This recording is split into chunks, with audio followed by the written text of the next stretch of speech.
नमस्कार. पुस्तकाचे नाव एक होता कारवर, लेखिका वीणा गवाणकर. पुढील भाग.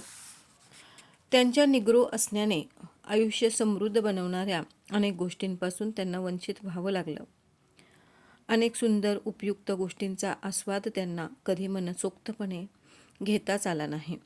एखाद्या सुंदर बागेत मोकळीपणे फिरावं, एखाद्या कला प्रदर्शनात किंवा संगीताच्या एखाद्या मैफलीत स्वतःला विसरून जावं, असं कधी जुळून आलंच नाही. कारण अशा ठिकाणी निग्रोंना मज्जाव असे.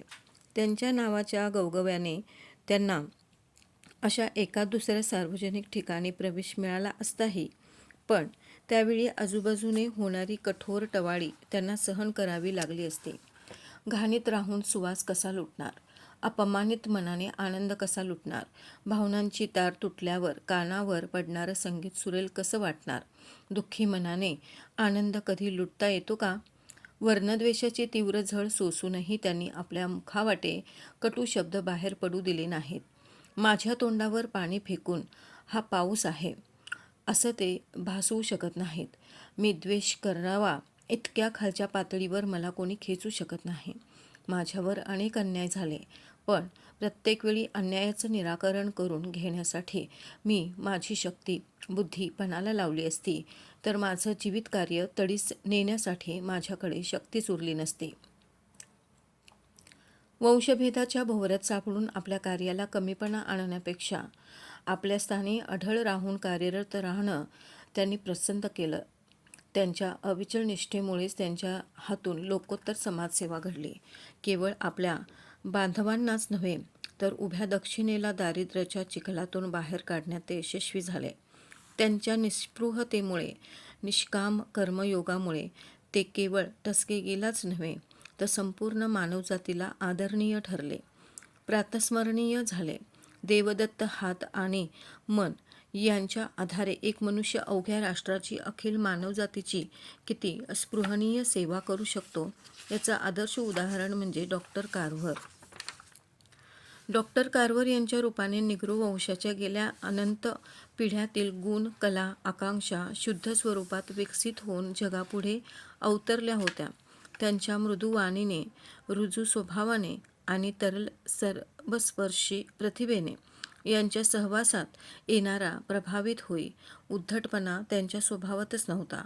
तो गुण परमेश्वराने त्यांच्या विरोधकांसाठी राखून ठेवला होता. गोऱ्यांचा उद्दामपणा, डॉक्टर वॉशिंग्टन काय किंवा डॉक्टर कार्व्हर काय किंवा टस्केगी शाळावाले काय का खपवून घेत, असा नंतर निग्रो नेते त्यांच्यावर आक्षेप घेत. पण त्या दोघांनाही टस्केगी शाळा वाचवायची होती. रुजू लागलेलं झाड समूळ उखडलं जाण्यापेक्षा ते जोमदारपणे कसं वाढेल याची काळजी घ्यायला हवी होती. म्हणून वेळप्रसंगी अवहेलना सहन करूनही ते शाळेला धक्का लागू देत नसत. आणि या दोघांचं असामान्यत्व जाणून असणारी इतर टस्केगी शाळावाली मंडळी त्यांच्या सुजाण मानव बनविण्याच्या कार्यात अडथळे येऊ नयेत, ते कार्य खंडित होऊ नये म्हणून मन व्यथित करणाऱ्या घटनांकडे लक्ष करून त्या दोघांना सहकार्य देत होती. ऑस्टिन कर्टिस विचारतो, आत्ताची निग्रो नेतेमंडळी कुठून उगवली?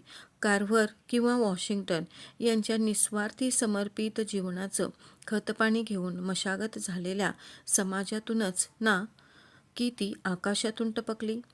रसायनशास्त्रातील त्यांचं प्रगाढ ज्ञान बुचकुळ्यात टाकणारं होतं. साध्य प्राप्तीसाठी वापरायचं साधन म्हणून ते विज्ञानाकडे पाहात. त्यांचं साध्य होतं मनुष्याच्या गरजा जास्तीत जास्त प्रमाणात भागवणं. त्यासाठी त्यांनी हे साधन भरपूर राबवलं. शेतीमालाचा उपयोग अन्न व कपडा यापलीकडेही कितीतरी होऊ शकेल, किंवा उद्योगधंद्यांना कच्चा माल म्हणून तो प्रचंड प्रमाणावर वापरता येईल, असं सांगणारा द्रष्टा यापूर्वी कोणीही पुढे आला नव्हता.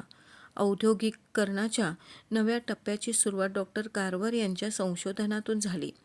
जो शेंगदाणा 1896 सालापर्यंत अमेरिकेत उपेक्षित होता, त्यानेच अमेरिकेच्या कृषी उत्पादनात आता 6व्या क्रमांकाचं स्थान पटकावलं होतं.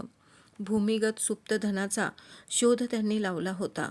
लोक या धनाकडे पुरेसे आकर्षित झाल्यावर ते दुसऱ्या शोधाच्या मागे लागले होते. आता भविष्यात बाजारपेठेची काळजी उरणार नव्हती. कारखानदारांना कच्च्या मालाचा तुटवडा पडणार नव्हता. विशेष समाधानाची गोष्ट म्हणजे डॉक्टर कार्व्हर यांच्या हयातीतच या उज्ज्वल भविष्याची पहाट झाली होती. एक प्रदीर्घ अंधार यात्रा संपली होती. पुढील भाग सुखिया झाला. जॉर्ज वॉशिंग्टन कार्व्हर यांनी काळाच्या उदरात खोलवर मशागत केली होती. उत्तम बी पेरलं होतं. त्याच्या वाढीची निगा राखली होती. आता अत्यंत निकडीच्या वेळी त्यांच्या कार्याचं भरघोस फळ त्यांना मिळत होतं. सारं जग दुसऱ्या 1940च्या महायुद्धात गुंतलं होतं. विघातक शक्तींनी मानवतेला हादरवून टाकलं होतं. साराच तोल ढासळला होता. अशावेळी आपल्या ज्ञानाने, संशोधनाने हा तोल साधण्याचं कार्य डॉक्टर कार्व्हर पार पाडत होते. डॉक्टर कार्व्हर लोकांना आपल्या भूमीवर प्रेम करायला शिकवत होते. तिच्याशी जवळीक साधायला शिकवत होते. अलाबेमातील त्यांच्या बांधवांजवळ काहीच नव्हतं. काही मिळवायचं म्हटलं तर लागणारी आवश्यक ती साधनं उपलब्ध नव्हती. त्यांच्याजवळ होत्या भरपूर गरजा. जी काही तुटपुंजी साधनं जवळ होती त्यांचा उपयोग करून त्या गरजांचा मागोवा घेत डॉक्टर कार्व्हरने किमया केली. कपड्यालत्त्याची सुबत्ता, आहारासाठी हजारो पाककृती, निवाऱ्यासाठी लागणारं साहित्य हे सारं कुठून मिळवलं? फक्त कापूस पिकवणं माहीत असलेल्या त्या खरखरीत जमिनीतून कापूस साम्राज्याला शह दिला होता भुईमुग आणि रताळी यांनी. अमेरिका रंगांच्या बाबतीत जर्मनीवर अवलंबून होती. महायुद्धाच्या तणातणीत परस्पर संबंध बिघडले. जर्मनीकडून रंग मिळणं बंद झालं. अमेरिकेतील उद्योगधंद्यावर संकट कोसळलं. अशावेळी डॉक्टर कार्व्हरने वनस्पतीजन्य रंग तयार करून अमेरिकेला बहुमोल देणगी दिली. 29 प्रकारच्या वनस्पतींची पानं, फळं, खोडं, मुळं या भागांपासून 500 प्रकारचे रंग तयार करण्याचा भीमपराक्रम त्यांनी केला. हे रंग डायज कापूस, लोकर, रेशीम, लिनन, चामडं यावर वापरण्यासाठी होते. उत्तम प्रकारचे आणि टिकाऊही. रंग बनवणाऱ्या एका मोठ्या कारखानदाराने त्यांचा हा भीमपराक्रम पाहून आपल्या उद्योगसमूहात येऊन काम स्वीकारण्याची विनंती त्यांना केली. सुसज्ज प्रयोगशाळा बांधून देण्याचं आश्वासन दिलं व सोबत एक कोरा चेक. पूर्वी अनेक वेळा घडलं तेच याही वेळी. चेक साभार परत गेला. सोबत रंगांच्या 527 कृती विनाशुल्क. रंगांचे एवढे प्रकार शोधले जाऊनही दक्षिणेतल्या ग्रामीण भागाला ते परवडण्यासारखे नव्हतेच. ओबडधोबड, सच्छिद्र, जंगली लाकडांची त्यांची घरं खूप रंग शोषून घेत. त्यामुळे गॅलनवारी रंग घेणं परवडत नव्हतं. रंग न लावला तर लाकडाचा टिकाऊपणा येत नव्हता. डॉक्टर कार्व्हरांनी याची दखल घेतलीच. मातीतून अनेक रंगद्रव्य त्यांनी पूर्वीच शोधली होती. आळशीचं तेल त्यासाठी वाहक म्हणून वापरलं जाई. परंतु हे तेल गरिबांना न परवडणारं. यावर उपाय म्हणून त्यांनी टाकाऊ मोटार ऑइलचा वापर केला. त्याची परीक्षा घेतली.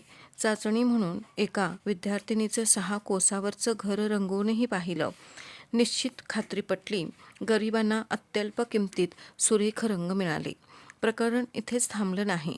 या रंगाचा वापर TVA आणि FSA प्रकल्पातील स्वस्त घरयोजनेच्या कामी केला गेला.